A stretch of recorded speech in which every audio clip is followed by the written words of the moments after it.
Uh, the American and the NATO withdrawal from Afghanistan is so important.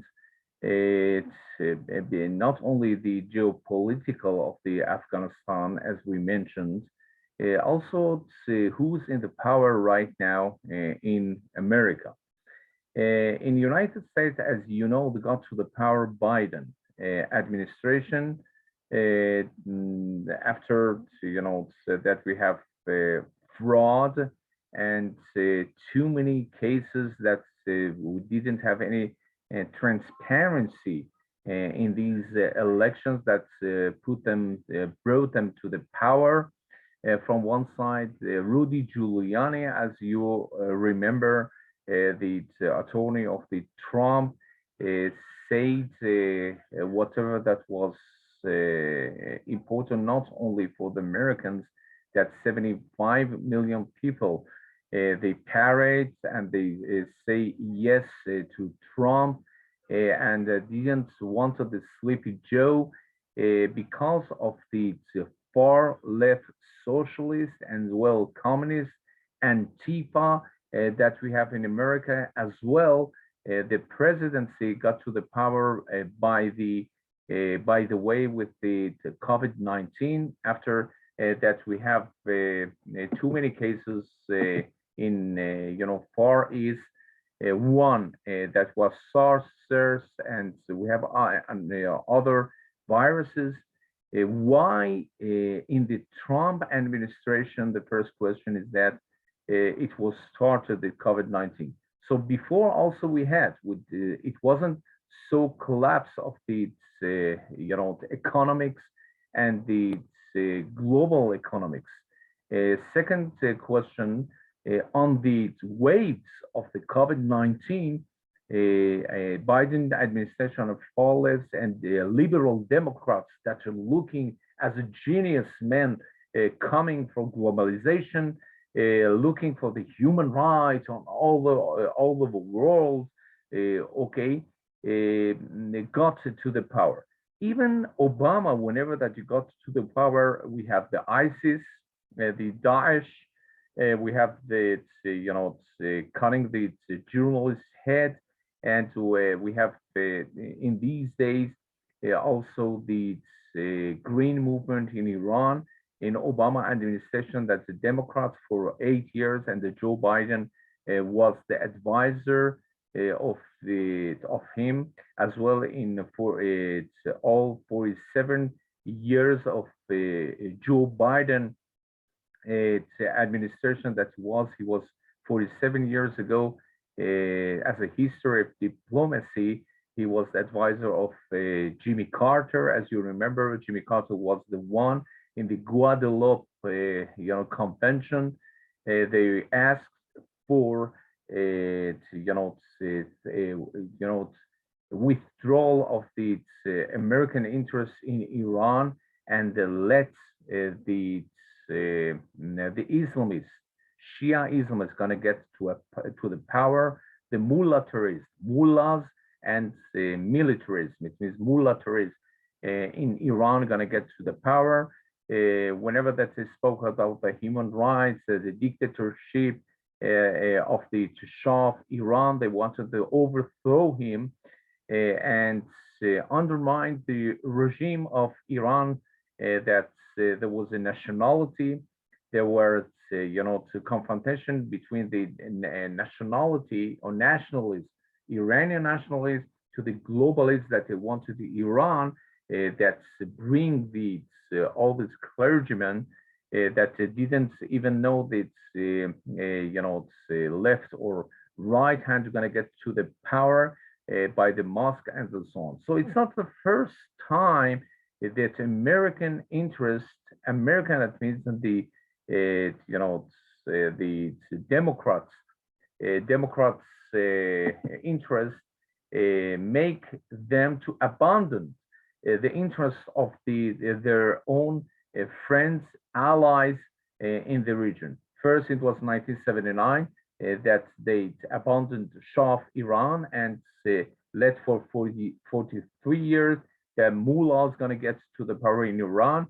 That's going to have the chance that's globalists as well. Russia, Russia, the British colonies, and China gonna get to the power, and they have their own influence zones in Iran to gonna take advantage of whatever there is resources that you can find over there. The same thing you can find right now, whatever that's happening for the second time, the Americans after 2 decades that's putting $85 billion of supplies of the ammunition, the weapons, and the aircrafts, putting for the Taliban that's coming out after 20 years after their own caves that they don't know how to gonna handle the ice cream, and coming with the bicycles. It's ridiculous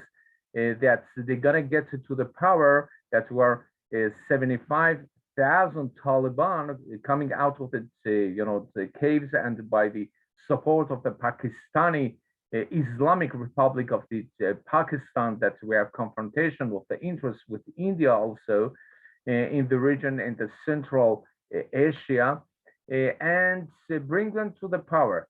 Just when it can happen, then in 1979 was the Democrats, Carter and Joe Biden was in the power. That's why they got to the power in Iran, the mullahs. The same thing right now, 2021, getting to the power after withdrawal after Afghanistan. It's by the administration of the Joe Biden, the same guy, the same one that was the advisor for the globalists, for Chinese, after the COVID-19 or Chinese virus, as Trump said that in confrontation with the nationalists, neocons, neoconservative, and it's to make America great again. As well in India, they have President Modi, the one that also is a nationalist. So it means that from one side, we have the confrontation with the nationalists and the globalists and the far left socialists and the communists, the China, that they said communist Chinese party, CCP, as well. We have the Russia, we have the Putin, all the interests coming all together, and there is some astonishing thing happening. How they got to the power, the Democrats, they got by fraud, getting to the power. The question is being asked in the elections 2020. The same thing. They were cooperation with the Chinese, as well Biden as his son, and the media try to cover up, and it wasn't that transparency regarding the whatever that's happening with the Biden family, how they are supported by the Chinese, by the Iranians. And the second point, getting not only to the power, as abandoning, withdrawal with all the troops and the ammunition that you have to find, and the humiliation of the American as a hegemony in the region, in the world. Okay, that's going to have too many implications for the radicals, for the Islamists, for the jihadists, those Islamists that they think, okay, they already they defeat the Russians in after being there 20 years, and afterwards another empire came, that was America. They defeated them, the radicals, and make the radicalization of the Islamists all over the world. From the one side, the Hezbollah and the Houthi and Jihad Islami in Gaza, and also Hamas. From others, on the Hashd al-Shabi and so on, as well as that we mentioned, the Salafim and so on, right now getting to a power, Taliban, Al-Qaeda, and those, the Sunnis, then Salafis, that they are Pakistan, they are Afghanistan, and Kashmir, and so on, that they are Islamists, and radical and fundamentalist, Sunni, okay, that's 85% of the Muslim people in the world, as well 15% they are Shia, as Iran, Iraq, Syria, the Houthi in Yemen and Lebanon that got to the power in these places, and trying to make the game change in the region by bringing up the Islamists by the ideology as an ideology, Islam as an ideology, and politicize Islam, not the Islam that everyone can believe. Okay, it's private in their privacy. They can do believe in which God that they believe. It's open-minded.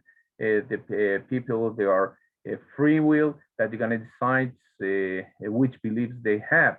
But the point is that whenever that's going to get to the power, they wanted not only to gonna seize the power, also they wanted to dictate to the people by doctrinization of the people. That's okay.